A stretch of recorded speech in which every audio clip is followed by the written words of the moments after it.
We live in a world where things change quickly. Recently, millions of people watched a video called Kony 2012.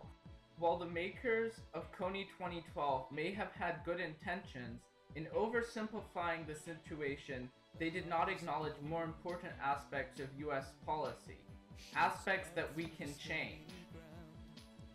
AFRICOM, the US command in Africa, is important because it is the US military presence in Africa.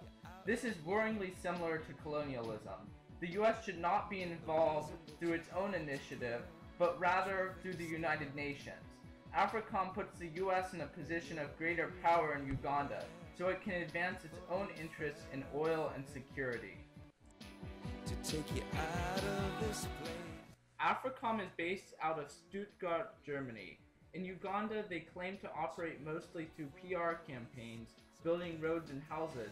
However, there is much evidence that the US is in Uganda not to help, but rather merely because of interests in oil and security.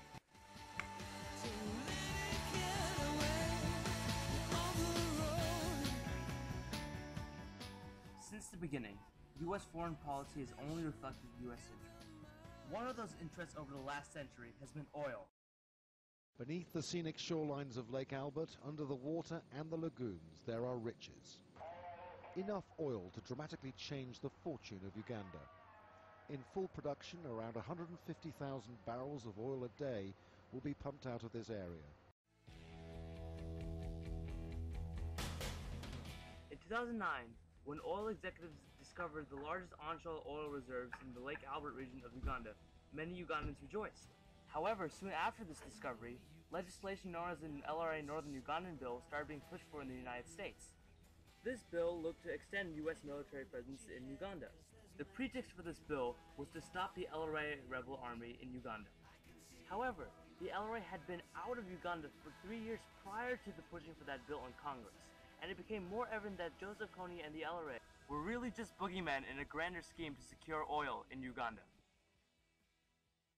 Why is the US, which is already involved in 2 long wars, deploying troops now? It goes back to one thing, oil.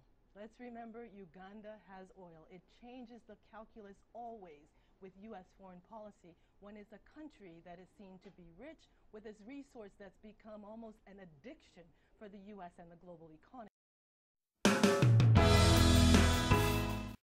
In addition to the timing of the United States move to Uganda, there is also evidence in public statements made about AFRICOM. Vice Admiral Moeller, who is at the forefront of AFRICOM under George W. Bush, said at an AFRICOM Command Conference in February 2008 that protecting the free flow of natural resources from Africa to the global market is one of AFRICOM's guiding principles.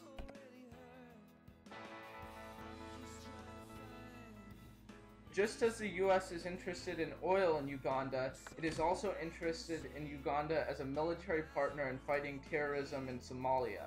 Unfortunately, Uganda is a very militarized nation. The president has been in power for 26 years and has committed human rights violations. If the US partners with the Ugandan military, we will give them more power and more legitimacy.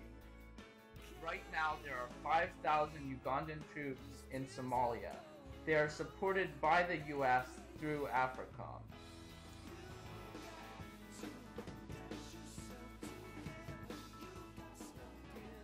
Don't be fooled by the oversimplification of the issues of U.S. policy in Uganda. You can and should find out more, and you can make a difference. Write your representatives saying that you oppose AFRICOM, that the U.S. should have more policy based on human rights and not just U.S. interests. You can put pressure on your representatives because you have the power to make them unemployed. Learn more and write your representatives. We don't get fooled again.